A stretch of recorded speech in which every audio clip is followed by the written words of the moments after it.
Hi everybody, it's Christina from Pretty Distressed. In today's video, I am taking it back to basics, doing a very beginner-friendly makeover, and I'm gonna have lots of tips and tricks for someone who might just be starting out or needs a little refresher. So if you wanna see this makeover, just keep watching. I'm going to be working on this nightstand that I got off of Facebook Marketplace. This is one of those pieces of furniture that's from Vietnam, a lot of particle board with veneer. Someone actually refinished the top but did a terrible job with it. Today's video is sponsored by my friends at Zibra, who make some amazing paintbrushes. I'm going to be giving away this furniture kit in this video, so stay tuned for details. I'm going to start off with cleaning my piece with some Dixie Belle White Lightning. This is a TSP soap that's going to remove all the grease and grime. When you are first starting out, when you are a beginner, please do not skip this step. It is so important to clean your piece of furniture. It is going to make your paint adhere so much better. Once I clean this off, I take some clean water and get all that soap residue off. This is a perfect time to see if your piece needs to be sealed or not. Mine was rubbing pretty clear and the finish wasn't coming off on my rag, so I'm pretty good to go. I don't have to seal it with a shellac or something that's going to stop a bleed through. I'm just removing my hardware because I am pretty sure that I am going to update that, and I always clean the area where my hardware is after I remove it. This piece had some little like wormholes. I think they were trying to make it look like real wood, and I didn't want to see those once I painted it, so I covered up all the little holes in the piece that I saw and any damage that I had with nicks or cuts. You just want to fill that in with some wood filler, let that dry, and come back and sand it.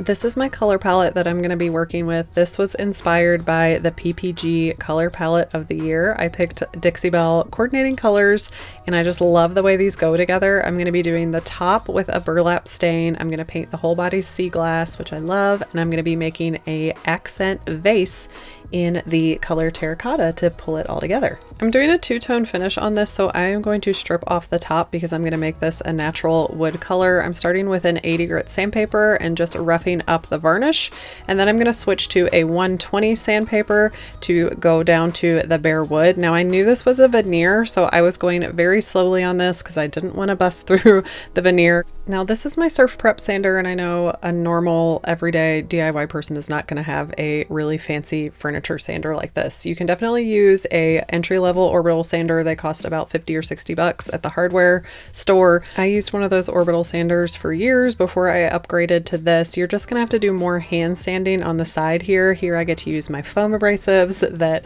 help get in these grooves and curves and don't ruin my side.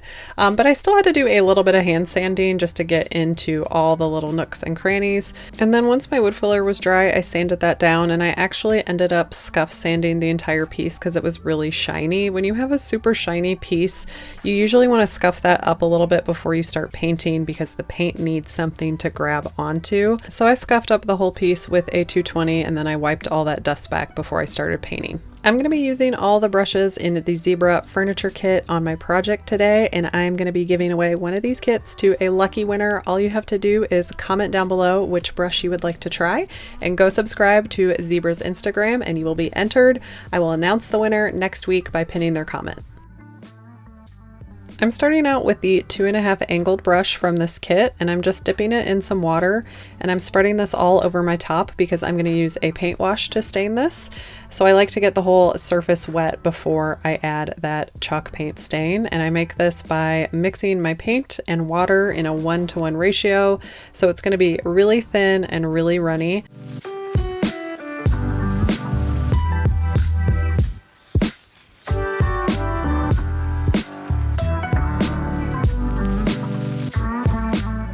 And the reason I picked this brush is because it's really big and it's going to cover a lot of area and help me get this done really quickly. Since this area is so small, I'm going to apply the stain to the entire top, and then I'm going to wipe back any excess.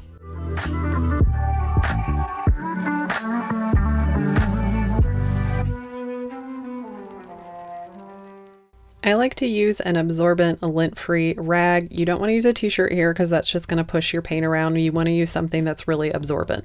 This is going to leave me with a beautiful natural wood color. I like using paint because it just gives you a more uniform look. When you use a stain, you really don't know how it's going to react with this wood, and I just find using a chalk wash is more predictable. For the body, I'm going to use one of my favorite Dixie Belle colors, Sea Glass. You guys really love my Sea Glass dresser that I did back in February, and I'm so excited to be using this color again. I'm going for a smooth finish, no distressing today, so I am going to add a little bit of water to my paint. I'm just going to do 5 mists to probably about 2 ounces of paint. I just like to thin it out a little bit so it goes on nice and smooth. For the majority of the body, I'm going to use the Zibra trim brush. This brush is great for cutting in, and I love the short handle. It is so comfortable in my hand. These brushes are a huge hit in the furniture painting community, not only because they work amazingly and they have so many different applications, but they are really affordable. So they are a perfect option for any beginner to furniture painting. Between this brush and this paint, this coverage was amazing, and I love Zibra because they give you a super smooth finish with these synthetic bristles, and they pick up a lot of paint because they're packed with 25% more bristles than the leading paintbrush. Up next is the Zibra 1-inch round brush, which has a redesigned shorter handle, which I love again because it's super comfortable in your hand, but this brush is really great for rounded surfaces and getting into details.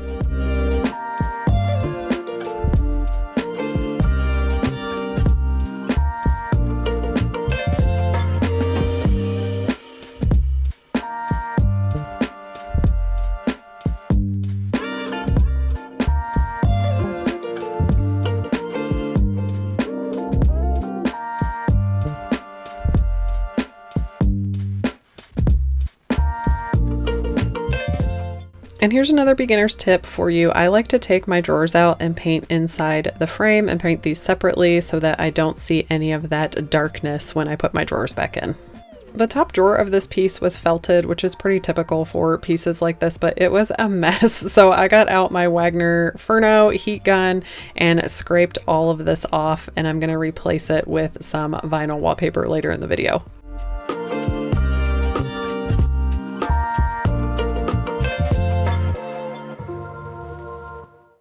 On these drawers, I want to show you a beginner's rookie mistake that I made. I sanded too deep when I was scuff sanding here. Do you see how you can kind of see down to the wood? That is going to be a problem for me later. I'm going to have a major bleed through on these drawers, but I'm going to show you how to fix it, so it's all good. I let this dry for 2 hours and then came back in for a second coat. I like to spritz the area I'm working on when I do my second coat, and I still water down my paint a little bit, just like I did with the first coat.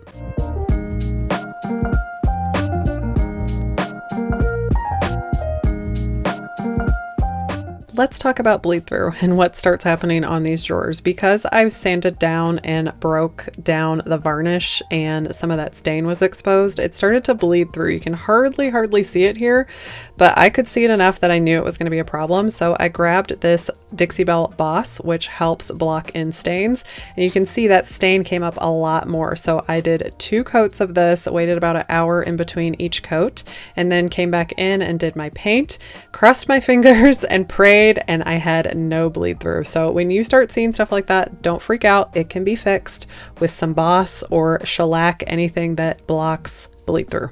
Once my paint dried, I was ready to apply my top coat. I'm going to be using the Dixie Belle Clear Coat in Flat. You guys see this on my channel all the time if you've been around here for a while, and I'm going to be applying this with the last brush in the kit. This is the 2-inch chiseled wedge, and I really love it for applying top coat because of its angled top. It just goes on really smoothly, picks up a lot of the top coat, and makes the coverage easy. This is a very beginner friendly top coat. It's going to dry down nice and flat, and it goes on super smooth with this chiseled wedge. Another great thing about these Zibra brushes is they work really well with paint and with the top coats. I used the round brush to get into the details of the sides and then used the chisel on the flat parts. And here's another beginner's tip for you. When you're top coating a light color like this, you will see little lint hairs pop up. Just pick those out with your finger and then smooth them over with your top coat again. I'm using the same top coat to seal the top piece that has my faux stain.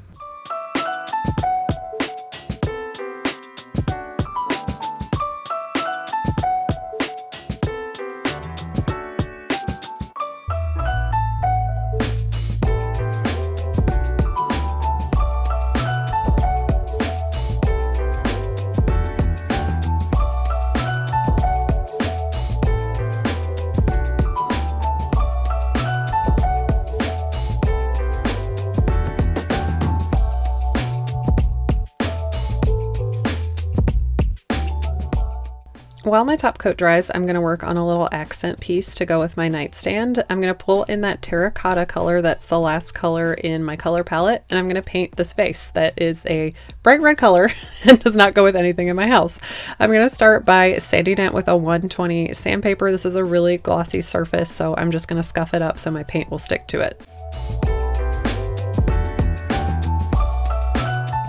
Then I'm going to wipe off any dust I created sanding.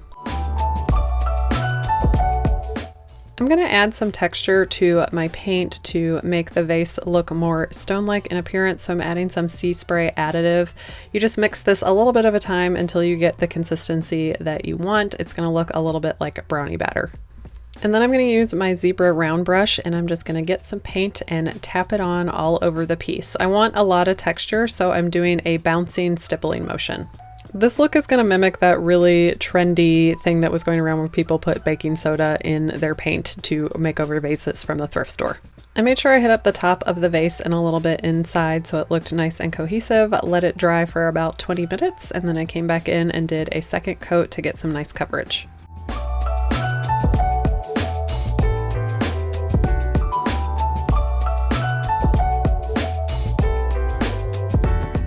Now that my top coat is dry after 2 hours, I'm going to take a 320 sanding sponge and scuff up the entire surface of my piece before I add my second coat. This is just going to help with adhesion and smooth out any bumps or imperfections that I have.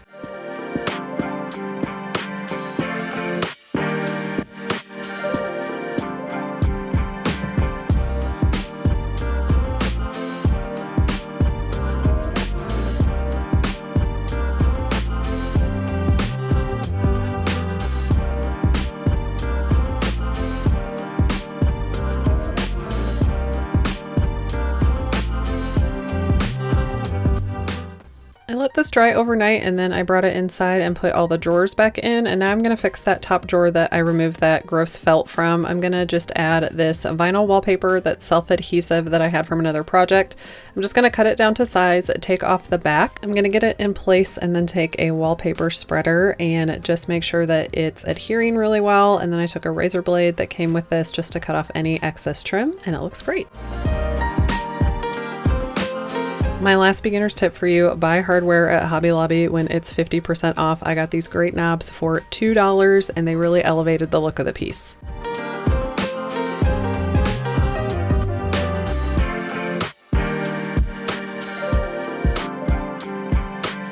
And I can't forget my cute little vase that's going to tie this color palette all together. Okay, it's time for the reveal. Here is the before and here is the after.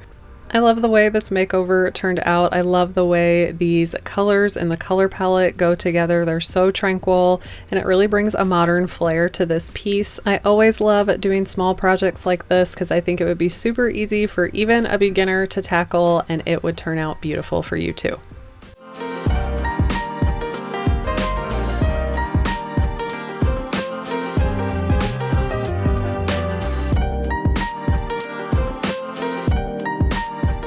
Thanks for joining me for today's video. Don't forget to get entered for that Zibra paintbrush kit giveaway. I will be back next week with another project. Thanks for being here, you guys, and I will see you next time.